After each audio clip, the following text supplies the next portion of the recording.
So as we head into another international break, we've got all of the weekend's action to go over. Let's jump into it all.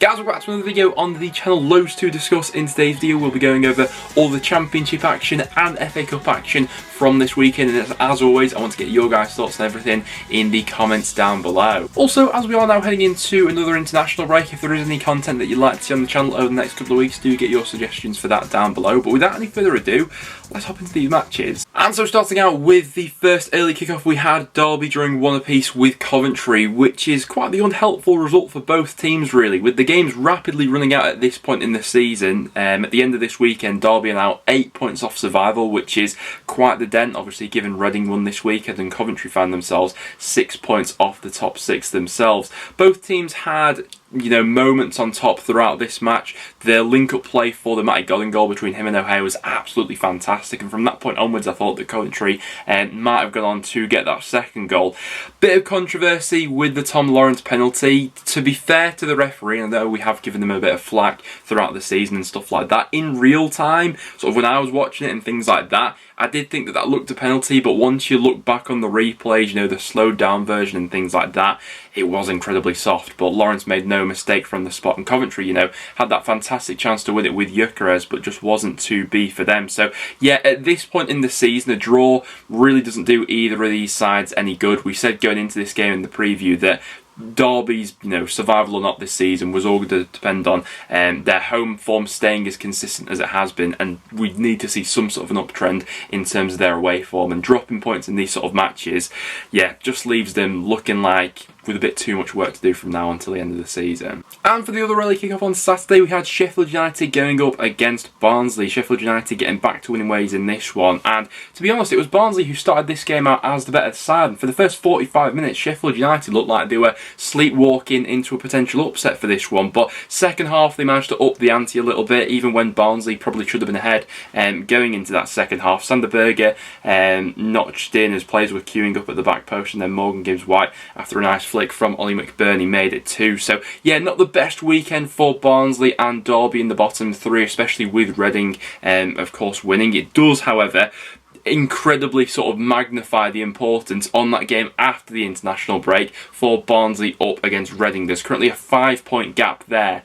If Reading go ahead and win that, suddenly there's an 8-point gap between Barnsley and themselves, and at this point of the season, an 8-point gap for teams in the bottom 3 looks like it might be a little bit too much ground to make up. So yeah, that next game after the international break for Barnsley seems like it is make or break. I don't think that many people were expecting them to get something from this game. It's just that Reading managed to pull a result out of the bag this weekend themselves. So yeah, good result there for Sheffield United. They just don't tend to concede any goals at Bramall Lane today. Next then to Ashton Gate for Bristol City 2, West Brom 2, a result and performance which pretty much sums up Bristol City's season so far, to be honest. It was Nahki Wells who gave Bristol City the opening goal in a half where the home side was very much on top. West Brom nowhere near the levels we saw them at last time against Fulham, and I think that that's the real sort of frustration with West Brom, particularly in this sort of second half of the season. They get the penalty for Daniel Bentley sort of inadvertently punching Kyle Bartley. Obviously likes to go out with those sort of punches, but completely misjudged that one. Colin Grant sticks it away. Bristol City think they have the winner through Andy Vyman, but in typical Bristol City fashion, the opposition manages to come up with a late goal at Ashton Gate, and it's Adam Reach who pokes it in for the 2-2 draw in the end. Honestly, it did feel a bit of a sort of papering over cracks, with the penalty and the late equaliser from West Brom in this one, and I think we're now at the point where Baggies fans will start to think about next season. I don't think it's realistic anymore that West Brom are going to be making it into the top 6. So that conversation about what actually needs to happen at West Brom going into next season, I think will begin to happen now. I still have my reservations over Bruce being there, but I think that before sort of all that's settled, I think what is clear is that this whole team needs a restructure and a rebuild, because there's clearly several sort of moving parts that are so disjointed with this West Brom side, and as has been the case for the majority of the season here. Next up then, onto a big game at the top of the Championship, and it was Bournemouth with a real statement in this one as they put 3 past Huddersfield. I do feel like the international break here has come at a decent time for this Huddersfield squad, because it's been a tough couple of weeks from them, from, you know, how they sort of gave away things in the second half against West Brom and how sort of things went against them in that game, to follow up with the Millwall and then Bournemouth performances. I just feel like they need a week or two to sort of regroup as a side, because this Huddersfield squad has been built upon sort of defensive solidity, limiting the opposition to not a lot, and when you're conceding goals like they were in this game, you know, particularly like the Jefferson Lerma goal, which came as the second goal in this game, you know that something's not quite right there with this Huddersfield side at the moment. And the playoff picture is so interesting because we've got, you know, all teams having played a different amount of matches. Huddersfield, along with Blackburn, have played more games than anyone else, so those teams below them now will start to sense those chances, and you know, those ones with the games in hand particularly. Bournemouth though, I think that was quite important for them, not just from a sort of picking up a result wise, because obviously they've been quite sort of spotty with their form recently, but from a performance actually being convincing and, you know, seeing off a game, not sort of getting that first goal and sort of sitting on that. They went ahead and went for the kill in this one, and rightly so. I do feel like Bournemouth still have, you know, issues to iron out, and, you know, certainly going into the Premier League potentially next year, I think there's still a hell of a lot of work to be done there. But I think that this sort of goes to show that there are levels in the Championship this year. You know, Fulham have sort of been on a stratosphere of their own. We've then got Bournemouth, and then we've then got the sort of chasing back above them, and I would just put Bournemouth a level above all those teams who are fighting for that second place. Speaking of the promotion picture though, Luton will definitely have their say in this come the end of the season. They were fantastic once again, bouncing off, you know, the back of that fantastic midweek performance against Preston to put 3 goals past Hull in this one. We were speaking about the international break coming at a good time for Huddersfield, but it's come at a pretty bad time for Luton here, because they are seriously building up the momentum. By far and away the better team in this one. Adebayo with another goal, Cornick latching on to that Medoclin mistake, and then James Bree with that free kick in his locker. Hull fans and Hull season ticket holders haven't exactly got value for money so far this season. They do have the worst home record in the league, and so I think coming into this one, a lot of people saw Luton as the overwhelming favourites. And coming out of this next international break, I mean, this is the sprint towards the finish now, but Luton have got themselves in an unbelievable position. 3rd in the Championship, only 8 more games to play, but they do have some absolute corkers of matches coming up after the international break. 3 out of their first 4 games back are all against sides chasing the top 6. Luton have got games against Millwall, Huddersfield and Forest as 3 of their first 4 after that international break. So things are going to get really tasty around Kenilworth Road, but right now I think the top 6 is on for Luton. And after that we have Blackburn's top 6 hopes taking a big dent this weekend as Reading got the better of them for a massive result near the foot of the table. Josh Laurent's second half stunner is the difference between the two sides in this game, and I suppose that, and this is, you know, something that we said, you know, throughout the season for Reading really, they do just have a lot more quality and star power in their team compared to everyone else around the bottom of the Championship. You know, John Swift's capable of coming up with one moment of magic. Lucas Jowers, you know, like Yaku Mate, and when someone like Josh Laurent has that sort of quality to pop a shot in from where he did to make the difference in this one, I think that is arguably one of the biggest results that Reading have picked up all season, because it relieves so much pressure going into that Barnsley game. Coming into this weekend, I sort of thought that both Barnsley and Reading were going to lose. You know, I predicted losses for both of them, and going off momentum then it would, you know, still theoretically be Barnsley coming into that head-to-head after the international break on the better run of form and with the better momentum. But with Reading putting 5 points between Barnsley and themselves, you know, going into that game after the international break, I think mentally more than anything is an absolutely huge buffer to have. For Blackburn, more frustrations really. We thought that maybe they turned a little bit of a corner with that second half performance against Derby, but once again, I mean, they are just by the skin of their teeth at the moment, clinging on to a top 6 place at this point in time, but with several teams with games in hand below them circling, and with the general way that the form book has gone and things like that, it seems like it's a million miles away for Blackburn to finish in the playoffs at the moment, which seems a little bit mental given that they are 6th in the table at the moment. Next up then to Stoke up against Millwall, and I have to admit, by no way did I see this result coming this weekend, and this just goes to sum up the Championship really.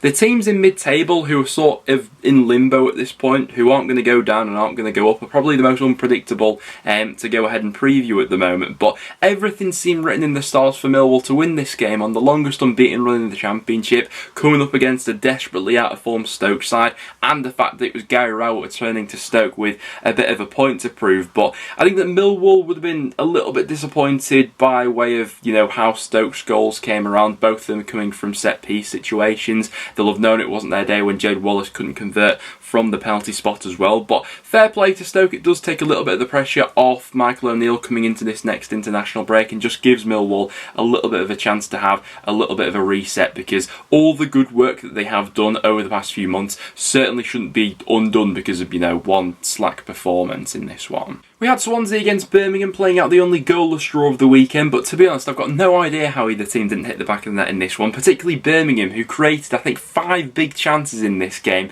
The most guilty misses probably going to Bakuna and Chong. No idea how either of them didn't end up in the back of the net. To be fair to Bakuna, I actually thought that, apart from that glaring miss, he actually had a very good performance when I sort of dug down into his individual stats from this game, and he's a player who I'm looking forward to seeing more of in a Birmingham shirt. But yeah, frustrating here for Swansea. They couldn't really open up Birmingham. They seem to be lacking the sort of guile of someone like a Jamie Patterson in this game to sort of open and turn the screw a little bit more in the final third. But Birmingham, if they'd taken their chances, honestly could have won this 2 or 3-0. Just wasn't their day in front of goal. And then for the last Championship game we had going on this weekend, and things just don't get any better for QPR, did he? 3-1 loss to Peterborough. Another result which I just didn't see coming this weekend, but credit to Peterborough, when their moments came in this one, they certainly took advantage. And this recent run that QPR have had has been really sort of hard to put your finger on, because there's been so many sort of like similarities of the way they've been dropping points recently, but it's been such a contrast from what we saw from them and probably what we expected of them at the start of the season. A performance which had a lot of similarities to that game against Cardiff where they took the lead, ultimately ended up losing it. The same happened against Forest as well, albeit against a better side in that one. But yeah, it seems like as soon as one thing goes wrong for QPR in the match, everything sort of caves in on itself, because they started out the game well enough. Peterborough had afforded Amos about an acre of space on the edge of the box to get his shot away. Could have made it 2 before that, but Clark Harris levels it up going into half-time, and then a few moments which once again go against QPR, and they seem to really fall in on themselves. Clark Harris makes it 2 from the penalty spot, and Jack Marriott with an unbelievable strike, almost from kick-off after that second goal, makes it 3-4 Peterborough. Things really don't ease up for QPR either in terms of after the international break. They go into games against Fulham, followed by Sheffield United, which, with the way they're playing at the moment, are the last teams you want to be playing at the moment. So yeah, QPR's top 6 hopes have taken a monumental dent over this last few months and really into 2022. In terms of Peterborough, I really don't know what to say, to be honest. The bottom 3 have been so wacky throughout the season. They themselves have got quite a tough run coming up after the international break, but who knows what's possible in this weird league. But those were all the matches we had going on in the Championship over this weekend. Make sure to get your thoughts on them in the comments down below. And before we wrap up today, we will quickly go over the FA Cup action that we had involving the Championship sides this weekend. So in terms of the FA Cup action we had going on this weekend, unfortunately was the end of the road for both of our Championship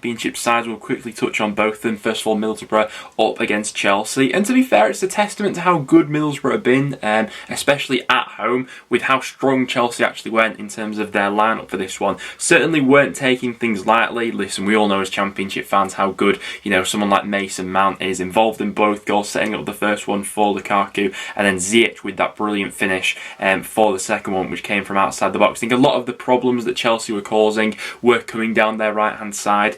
through the players just mentioned there. But Middlesbrough certainly had their moments throughout this match. I think that ultimately, you know, Chelsea's quality told, but it was just Middlesbrough actually got themselves in some really good areas throughout this game. It was just that final ball was just lacking a few too many times, but some nice interplay, you know, along that right hand side, which was where Middlesbrough were probably causing the majority of their problems. But the focus now very much swings back to the league, and they've got everything to play for. And we also had Liverpool leaving it late to get past Nottingham Forest. Not to be for Forest in this one, but what a journey it's been for them, not just throughout this season in the Championship, but their overall FA Cup journey and the games they've taken on at the City Ground so far. And I mean, they gave a good account of themselves in this game as well. You know, Liverpool obviously winning by such fine margins in the end. You know, we've seen the replays of that Jota goal time and time again, how close it actually is in terms of the margins for offside and things like that, and that will be a debate which, you know, continues to rumble on, I'm sure. But this game was a lot of sort of Liverpool probing,